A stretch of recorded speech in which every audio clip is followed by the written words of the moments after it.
Hey guys, tonight we're drifting back to a world of marble temples, sun-warmed hills, and people who took olives very seriously. So go ahead, dim the lights a little, get comfortable, maybe lie back, maybe just rest your eyes for a moment. There's no rush here. Tonight, we're not diving into epic battles or dramatic myths. No heroes slaying monsters. No gods throwing lightning bolts just for fun. Well, not too much of that anyway. Instead, we're going to take a slow, slightly amused stroll through the strangest jobs people had in ancient Greece, because, as it turns out, even in one of the most influential civilizations in history, someone still had to do the weird stuff. And yes, some of these jobs will make you wonder how they ever ended up on a career path like that. So just relax, and let's begin. Let's start with a role that feels oddly relatable and slightly unfortunate: the scapegoat. Now, today, being a scapegoat usually means getting blamed for something you didn't do. A bit annoying, but survivable. In ancient Greece, it was a little more literal. During times of crisis, plagues, famine, bad weather, the usual list of things have gone terribly wrong. Cities would sometimes choose a person to act as a human purifier, because of course they did. This person, often someone already on the fringes of society, would be paraded around, symbolically absorbing all the bad luck and sins of the community, a kind of walking emotional sponge, but for an entire city. And then, well, they'd be driven out, or worse. So yes, not exactly a dream job.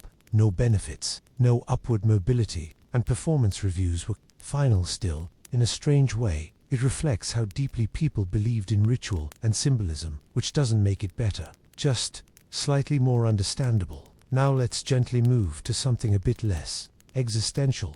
Meet the public slave, which sounds like a contradiction, but ancient Greece was very good at those. These individuals were owned by the state rather than a private person. So instead of serving one household, they served the entire city. Think of them as civil servants, just without the salary, or freedom, or HR department. They handled tasks like record keeping, maintaining order, even assisting magistrates. Some were surprisingly organized, trusted with important responsibilities. And yet, still slaves. It's one of those quiet contradictions of ancient societies. High responsibility, low personal agency, kind of like being the most competent person in a group project, but never getting credit. Now, let's drift somewhere slightly more bizarre. The gymnasium oil scraper. Yes, that is exactly what it sounds like. In ancient Greece, men exercised in gymnasiums, usually without clothing, because of course they did. Before working out, they would coat their bodies in olive oil. It was believed to protect the skin and enhance performance. Afterward, the oil, sweat, and dust mixture had to come off. Enter the oil scraper, using a curved tool called a This person would scrape the mixture off athletes' bodies. Slowly, methodically, thoroughly.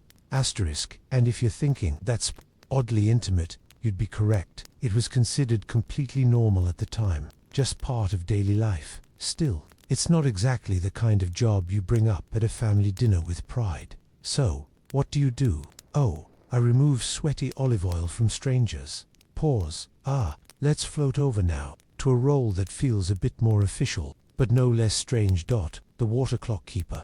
In a world without digital timers, or even mechanical clocks, timekeeping was a creative challenge. In courts, speeches were timed using a device called a clepsydra water clock. Water would slowly drip from one container to another, marking the passage of time, and someone had to watch it. Carefully, because if the water ran out, your speaking time was over, which means this person had the quiet but powerful job of controlling how long someone could talk. Imagine being the human version of a time's up buzzer. Except slower, wetter, and somehow more stressful. You had one job: don't mess up the water flow. No pressure. No pressure. Here's one that feels oddly modern in spirit: the professional mourner, because sometimes grief needed a little help. In ancient Greece, funerals were important social events. Emotional expression wasn't just expected, was amplified. Families would hire people to cry, wail, and mourn loudly during funerals. Basically, emotional freelancers. These mourners were skilled at performing grief dramatic gestures, loud sobbing, poetic lamentations, all to honor the deceased, and maybe impress the neighbors. It's a bit like outsourcing your sadness, which feels both practical and slightly unsettling. But in a society where appearances mattered deeply, even grief had standards. Now let's slow things down even further and visit a job that required patience, a lot of patience. The torchlighter. Before streetlights, before electricity, cities relied on torches to light public spaces at night. And someone had to go around, lighting them one by one. Every evening. No shortcuts, no automation, just you, a flame, and a long list of torches. It's almost peaceful to imagine walking through quiet streets, the sky turning dark, small flames flickering to life as you pass, a gentle rhythm. Of course, if you missed one, people would notice. Immediately, because nothing says bad day like tripping over something in the dark. So yes, a calm job, but with very visible consequences. Now, let's drift into something a bit more uncomfortable. The toilet sponge holder. Yes, this existed. In public restrooms, people used a sponge on a stick, called a tuss, instead of toilet paper, and someone had to maintain it, clean it, rinse it, keep it ready for the next user. Which really doesn't need further explanation. It's one of those jobs that makes you quietly grateful for modern conveniences, and also slightly concerned about hygiene standards back then. But again, completely normal for them, just another day at work. Now, let's ease into something a little more philosophical. The Oracle assistant. While the Oracle herself delivered mysterious prophecies, she didn't work alone. Assistants helped manage the temple, prepare rituals, and interpret her often vague statements. Because when someone says something like, "The great empire will fall," it helps to have a second opinion. These assistants were part administrator, part translator, part guesser. Trying to make sense of divine messages that were rarely straightforward. It's a bit like working tech support, but, for the gods, have you tried interpreting it differently? And finally, for tonight, let's settle on a job that feels almost poetic. The town crier. Before news apps, before social media, information traveled by voice. The town crier would walk through the streets, announcing news, laws, events, loudly, repeatedly, with authority. It was their job to make sure everyone knew what was happening, even if no one asked, even if it was early in the morning, especially if it was early in the morning. It's a role that required a strong voice, and probably a thick skin, because not everyone enjoys being loudly informed of things before breakfast. Still, they were essential. The original push notification system. So, as we slowly come to the end of this gentle stroll, it's interesting to notice how familiar it all feels. Different time, different customs, but still, people doing strange jobs, trying to make sense of their world. Some roles were serious, some were practical, and some were just quietly bizarre, because every society, no matter how advanced, has its odd corners, its little quirks, its jobs that make future generations pause and think. Wait, someone actually did that, and the answer is always yes. Next time, we'll drift into even stranger territory, more unusual roles, more quiet absurdities, more glimpses into a world that feels both distant and oddly familiar. But for now, just let your mind slow down, let the images fade gently, and rest. You've earned it. Hey, welcome back. If you're still here, still listening, that's perfect. Just settle in again, loosen your shoulders, maybe take a slow breath. We're continuing our quiet little wander through ancient Greece, a place full of philosophers, temples, and somehow even more very questionable job descriptions. Because yes, somehow it gets stranger, not dramatically stranger, nothing shocking, just gently ridiculous. The kind of strange that makes you tilt your head slightly, and then slowly accept it. So, let's drift back in. Let's begin with a job that sounds important, and then becomes confusing very quickly. The fish inspector. Now, at first glance, this seems reasonable. Fish was a big part of the Greek diet, especially in coastal cities. But fish, as it turns out, was also a source of endless drama. There were strict laws about where fish could be sold, how fresh it had to be, and most importantly how it was displayed. Because apparently, presentation mattered a lot. Fish sellers were not allowed to sit down. Yes, that was illegal. They had to stand while selling fish, presumably to prevent laziness, or maybe just to maintain some kind of moral order in the universe. and the fish inspector's job, to walk around the market, watching, making sure no one dared to relax near their seafood. Imagine being that person, just slowly pacing past stalls, locking eyes with a fishmonger who really wants to sit down for 5 seconds, and you just shake your head. No, a quiet power, a very specific kind of authority. Now, let's gently move to something a bit more fragrant. Or, not. The perfume mixer. Ancient Greece loved perfumes, not subtle ones either. Strong, complex blends made from flowers, herbs, oils, and sometimes more unusual ingredients, and someone had to mix them carefully, because too much of one scent, and suddenly your luxury perfume smells like regret. These mixers were skilled artisans. They understood balance, proportion, and how scents evolved over time. But here's the twist. Different parts of the body were meant to wear different perfumes. Yes, your wrists might smell like roses, your hair like jasmine, your feet like something entirely different, because why not turn your entire body into a walking fragrance map? So the perfume mixer wasn't just making one scent. They were basically designing a full body experience. No pressure now. Let's float over to a role that feels oddly stressful. The coin tester. Money in ancient Greece was made of precious metals, silver, gold, sometimes mixed with less valuable stuff if someone was feeling dishonest, which of course, people would.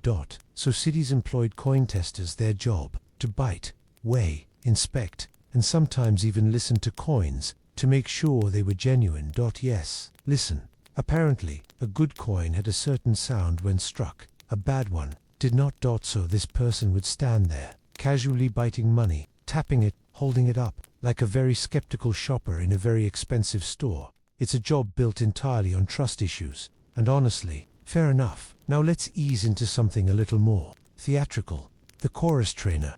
In Greek theater, the chorus was a group of performers who sang, danced, and commented on the action of the play. Think of them as dramatic background narrators, but with choreography, and they needed training. Lots of it. The chorus trainer had to teach timing, movement, voice control, all while keeping a group of people perfectly synchronized, which, if you've ever tried to coordinate even 2 people, you know is impressive. They weren't the stars, but they were essential. Without them, the whole performance would feel oddly quiet, and probably much shorter. Now, let's drift into a job that feels both simple and oddly intense, the sandal maker for philosophers. Now, technically, this is just a shoemaker, but philosophers were known for walking a lot. Long, slow walks, while thinking deep thoughts about life, existence, and whether anything is truly real, which means their sandals had to be durable, comfortable, reliable, because nothing interrupts a profound philosophical realization like a broken strap. Imagine being responsible for that moment. Some philosopher is about to change the course of human thought, and suddenly, never mind. So yes, quiet job, but potentially history-altering consequences. Now let's move gently into something a bit more official. The boundary stone watcher.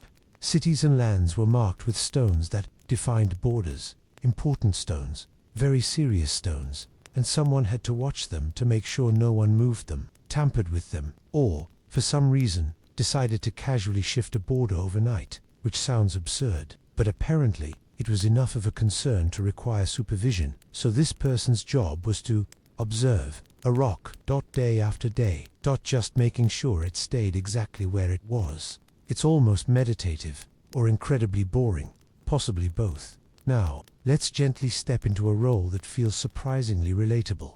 The complaint listener. In some cities, officials were assigned to hear public grievances. People would come forward and complain about neighbors, about policies, about things that were probably very important to them, and slightly less important to everyone else. And this person had to listen calmly, patiently, without rolling their eyes, at least not visibly. It's basically the ancient version of customer service, except instead of emails, it's face, and there's no mute button. So yes, a timeless job. Some things never change. Now, let's drift towards something a little more ceremonial, the sacred chicken keeper. Because yes, chickens were sometimes used for divination. Their behavior, how they ate, moved, reacted, was interpreted as signs from the gods. So someone had to take care of these chickens, feed them, watch them, make sure they were spiritually ready, because if the chicken refused to eat, that could be a bad omen, and suddenly, an entire decision, maybe even a military one, would be delayed, all because a chicken wasn't feeling it that day. So the keeper's job was oddly important. Maintain the chickens. Maintain the future. No big deal now. Let's slow things down even more, with a job that feels almost invisible. The night watch whisperer.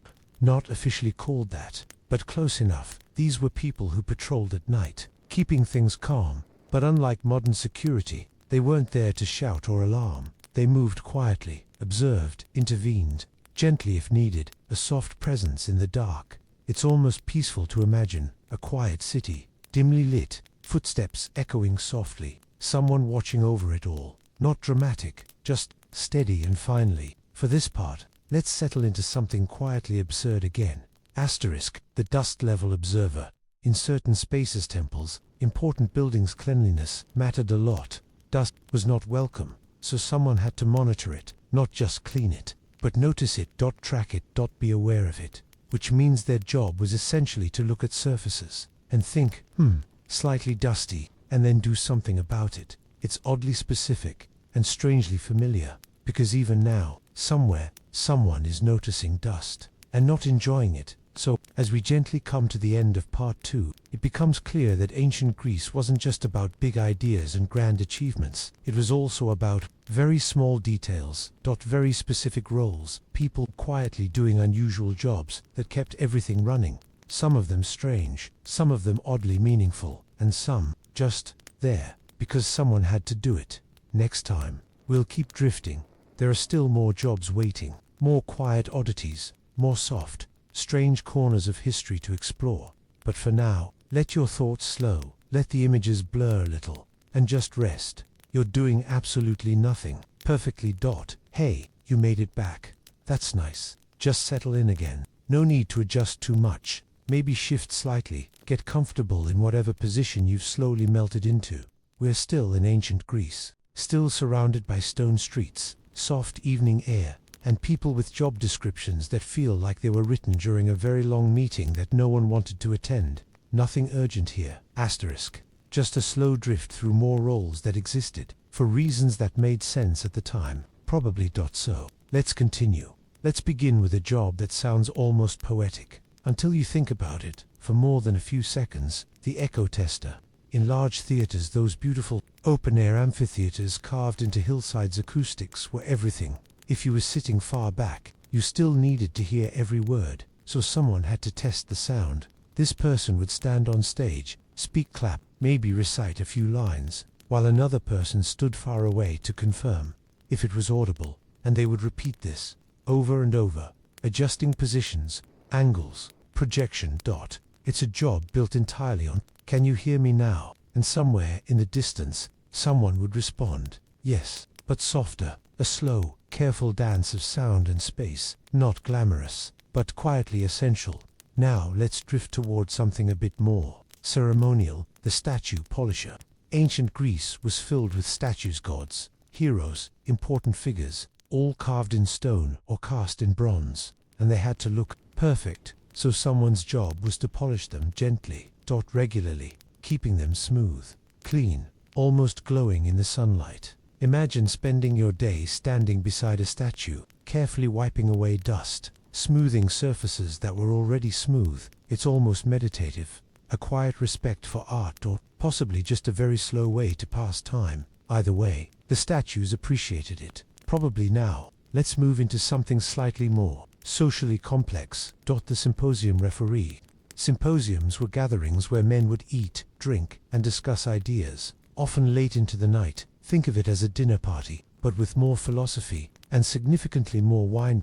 And, as you might expect, things could get a little chaotic, so someone had to maintain order. The referee would decide how much wine was served, keep conversations from turning into arguments, and gently guide the flow of the evening. A calm presence in a room slowly becoming less calm. It's basically being the responsible friend, surrounded by people who have decided responsibility is optional. A difficult role, a necessary one. Now let's gently wander into a job that feels oddly specific. The lyre string tuner. Music was a big part of Greek culture. The lyre stringed instrument was especially popular. But strings don't stay in tune.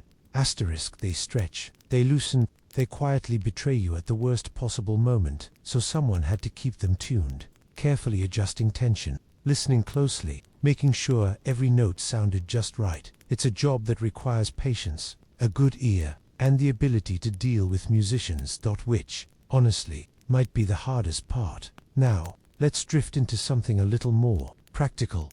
Asterisk, the sand leveler. Public spaces like gymnasiums, training grounds, and certain courtyards were covered in sand. Asterisk, and sand doesn't stay neat, it shifts, gathers, becomes uneven. So someone had to level it, smoothing it out, restoring balance, making everything look just right again. Back and forth, slow movements, gentle adjustments. It's almost like raking a Zen garden, except bigger and slightly less peaceful, depending on the weather. Now let's ease into a role that feels strangely modern. The queue organizer. Yes, even in ancient Greece, people had to wait in lines, for markets, for events, for public services. And as expected, not everyone was great at it, so someone had to organize the queue, make sure people stood in order, didn't push ahead, didn't pretend they were just holding a spot for a friend. A timeless struggle. This person's job was to quietly enforce fairness, one slightly impatient person at a time, a hero, in their own understated way. Now, let's float toward something a bit more delicate. The scroll drying supervisor. Scrolls used for writing were made from papyrus or parchment, and ink takes time to dry. So someone had to oversee that process, making sure pages didn't smudge, didn't stick, didn't ruin hours of careful writing. It's a job built entirely on patience. You write something important, and then you wait, and someone watches to make sure nothing goes wrong. A quiet guardian of words. Now let's gently step into a role that feels both simple and oddly meaningful. The public bench tester. Before a bench was placed in a public space, someone had to sit on it, test it, make sure it was stable, comfortable, worthy of being sat on by strangers for years to come. It's such a small thing, but also kind of important. Because nothing ruins a peaceful moment like sitting down and immediately regretting it. So yes, someone had that responsibility to sit carefully, repeatedly, for the good of everyone else. Now, let's drift into something slightly more symbolic. The festival mask keeper. During festivals and theatrical events, masks were used to represent different characters and emotions. They were valuable, detailed, sometimes even sacred, and someone had to take care of them, store them properly, keep them clean, ensure they were ready when needed. It's a quiet role, behind the scenes, supporting performances without ever being seen, a caretaker of faces that weren't quite real. And finally, for this part, let's settle into something gently amusing. The olive quality observer. Olives were everywhere in ancient Greece. Food, oil, trade, they were essential. So naturally, someone had to judge their quality, taste them, examine them, decide if they were good enough, which sounds pleasant at first. Until you realize, it's all day olives, over and over, different batches, different textures, slight variations that you're expected to notice. At some point, an olive is just an olive. And yet, this person had to care deeply about every single one. So, as we slowly reach the end of part 3, it becomes even clearer that behind the grand ideas and beautiful temples, there was a world of small, quiet jobs, people doing very specific things, often unnoticed, sometimes a little strange, but all part of the same rhythm, the same slow, steady life. Next time, we'll keep going. A few more roles remain, a few more softly absurd responsibilities, waiting to be discovered. But for now, let your thoughts drift, let the details fade, and just rest. There's nothing else you need to do. Hey, you're still here. That's good. Just sink a little deeper into wherever you are. No need to move much. Just let everything feel a bit heavier, a bit slower. We're still wandering through ancient Greece, still surrounded by quiet streets, distant chatter, and people who somehow turned the simplest tasks into full-time careers. Nothing urgent, nothing dramatic, just more of those gently ridiculous jobs that existed, because, apparently, someone thought they should. So, let's continue. Let's begin with a job that feels oddly suspicious, the bread weight checker. Now bread was a staple food, simple, essential, very important, but bakers, occasionally, got creative. Sometimes a loaf would be just a little smaller than it should be, just slightly lighter, barely noticeable, unless you were paying attention, which is where this person comes in. Their job was to weigh bread. That's it. Pick it up, feel it, maybe use a scale, and decide if it met the standard. If not, well, consequences followed. It's a quiet battle between baker and checker, a soft, ongoing tension, because somewhere, a baker is thinking, maybe I can get away with this one, and somewhere else, a checker is thinking, not today. Now let's drift into something a bit more atmospheric, the incense burner attendant. Temples often burned incense as part of rituals, soft smoke rising into the air, slow, steady, carrying scent and symbolism with it, and someone had to maintain that. Add incense at the right time, keep the flames steady, ensure the smoke didn't stop too soon, or become too much. It's a job that exists entirely in the background, quiet, rhythmic, almost calming. Just a person, standing near a small flame, watching smoke curl into the air. No rush. No noise. Just presence. Now, let's gently move towards something slightly more particular, the chair arranger.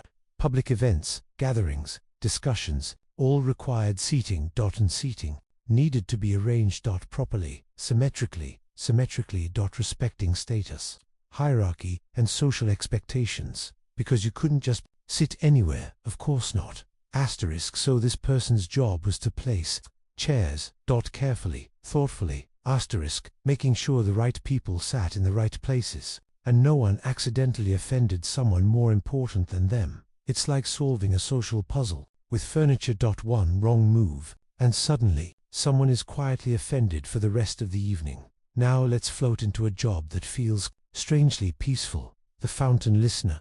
Public fountains were common gathering spots, water flowing, people talking, a gentle background noise of life. But sometimes, the flow needed to be checked, not visually, but by sound. This person would listen carefully to the water, noticing changes, interruptions, subtle differences that might indicate a problem. It's a job built entirely on attention, on quiet awareness.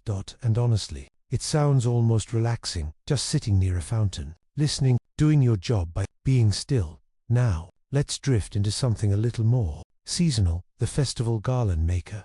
Festivals were decorated with garlands, woven strands of flowers, leaves, sometimes small objects, and someone had to make them by hand, one by one, carefully threading each piece together, creating something temporary, beautiful, and slightly repetitive. It's a slow process, a patient one, and at the end, the garland is used, admired, and eventually fades. A job dedicated to something that doesn't last, which feels oddly poetic.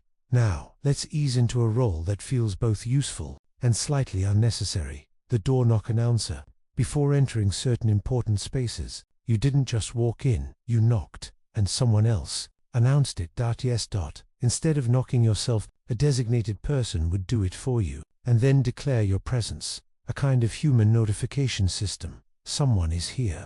Thank you. Very helpful. It's formal, structured, and just a little extra, which, honestly, fits the theme perfectly. Now, let's move into something a bit more delicate, the wine dilution supervisor. In ancient Greece, drinking wine straight was considered uncivilized.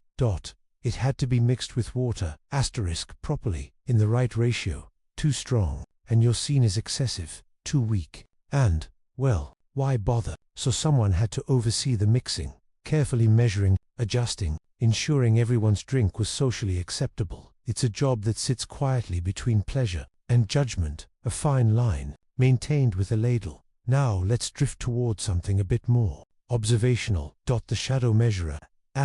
Before precise timekeeping, shadows were used to estimate time, the position of the sun, the length of a shadow, subtle changes throughout the day, and someone had to track it. Watch how shadows moved, measure their length, interpret what it meant. It's a slow job, one that can't be rushed. You just observe and wait. Time reveals itself. Eventually, no shortcuts. Now, let's gently step into something that feels very human. The lost item guesser. When something was lost, not everyone knew where to look. So, they asked someone. This person would listen to your story, think about it, and suggest where it might be. not based on magic, just cliff spirit, intuition, maybe a bit of guesswork. Asterisk, it's like being the friend who always says, check your other pocket, and somehow is right, a small role, but surprisingly helpful. And finally, for tonight, let's settle into something quietly amusing again, the lamp extinguisher. At the end of the day, when lights were no longer needed, someone had to go around and put them out, one by one. Asterisk, small flames, flickering, then disappearing, a slow closing of the day. It's almost symbolic, the city gently dimming, growing quiet, preparing for rest, and this person, walking through it all, bringing the night in, one light at a time. So, as we softly reach the end of part 4, it's hard not to notice how many of these jobs are about small things, tiny details, moments most people wouldn't think about, and yet, someone did. Someone turned them into a role, a responsibility, a quiet purpose. Some of them feel unnecessary, some feel strangely meaningful, and some just feel like they happened because no one said, maybe we don't need a person for this. There's just a little more to explore, a few final roles, waiting quietly. We'll get there, slowly. But for now, let your thoughts fade out, let everything soften and rest. Right here. Hey, still here, that's kind of perfect. By now, everything should feel a little softer, a little slower, like your thoughts are just quietly drifting instead of trying too hard. We've wandered through a lot already, a whole collection of very specific, very strange, and sometimes very unnecessary jobs from ancient Greece. And somehow, there are still a few left, not many, just enough to gently close things out. So, let's take our time and finish this slow little journey. Let's begin with something that feels almost invisible. The key holder. Now, keys in ancient Greece weren't small or subtle. They were large, sometimes oddly shaped, and very noticeable. And important buildings, temples, storage rooms, treasuries, had locks that actually mattered. So someone had to hold the keys, not just carry them, but be responsible for them. Which means, if something went wrong, everyone looked at you. It's a quiet kind of pressure. You're not doing much, most of the time just holding keys. But at any moment, those keys could become very important, and suddenly, your very calm job becomes less calm. Now, let's drift into something a little more physical. The stone roller. Large stones were used in construction, temples, roads, public spaces, and moving them wasn't easy. Before advanced tools, before machinery, someone had to roll them. Slowly. Carefully. Working with others, guiding weight, adjusting direction, hoping nothing slipped. It's a job built on patience, coordination, and probably a lot of quiet sighing. No shortcuts, just steady effort, one small movement at a time. Now, let's ease into something a bit more refined, the cupbearer. At gatherings, especially formal ones, drinks weren't just poured casually, they were served by someone, with care, with attention. The cupbearer would pour wine, hand it to guests, make sure everything flowed smoothly. It sounds simple, but it required trust, because you were handling what people consumed, and in certain situations, that mattered more than you'd expect. So yes, a calm role, but quietly significant. Now let's float towards something slightly more odd, the dog barker interpreter.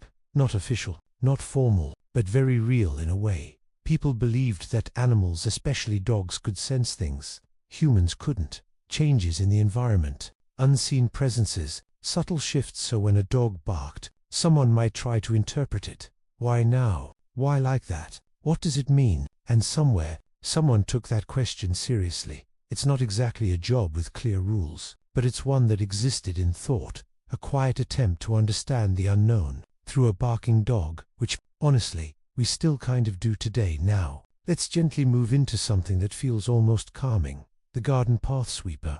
Public gardens, temple grounds, quiet walking paths. They needed to be clean, not just once, but constantly. Leaves falling, dust settling, small changes happening all the time. So someone swept, back and forth, slow movements, a simple rhythm. It's one of those jobs where you can almost forget time, just you, a path, and the soft sound of sweeping. Nothing complicated, nothing urgent, just steady motion. Now let's drift into something a bit more social. The greeting instructor. Yes, even greetings had standards, how to speak, how to address someone, how to show respect, especially for younger people, or those entering public life. So someone taught that. Not big lessons, just small corrections. Say it like this, stand like that, try again. It's a job built on subtle details. Tiny adjustments that shape how people interact, and somehow, those small things mattered a lot. Now, let's move towards something quietly amusing again, the sneeze interpreter. In many ancient cultures, sneezing was seen as a sign, an omen, a message. So if someone sneezed, people noticed. And sometimes, someone would interpret it. Good sign, bad sign, neutral sneeze, hard to say, but someone tried. It's one of those roles that feels both serious and slightly unnecessary, which, at this point, feels very on brand now. Let's slow down even more. For one last role, the silence keeper. In certain spaces, temples, ceremonies, moments of reflection, silence was important. Not just the absence of noise, but a maintained quiet, and someone was there to protect it. A gentle presence, reminding people, without saying much, a look, a gesture, a soft intervention. It's a peaceful role, one that doesn't demand attention, but quietly shapes the atmosphere. Holding space, without filling it. And just like that, we've reached the end of our slow walk. It's strange, isn't it? Ancient Greece is often remembered for its big ideas, philosophy, democracy, art, concepts that shaped the world. But behind all of that, there were people doing very small things, very specific things. Jobs that don't exist anymore. Roles that feel unnecessary now, but once had meaning. Or at least, enough meaning for someone to wake up and do them every day. Some were practical, some were symbolic, and some were just quietly odd, but together, they made up the rhythm of daily life, a world not so different from ours, just arranged a little differently. So now, there's nothing left to explore, no more jobs waiting around the corner, just a quiet ending. Hey, if you're still here right now, just let everything slow down, take a gentle breath in, and let it go. You don't need to think about anything else. Tonight, just rest, and if this calm little journey helped you even a bit, you can always come back for another one. Until then, sleep well, and have a peaceful night.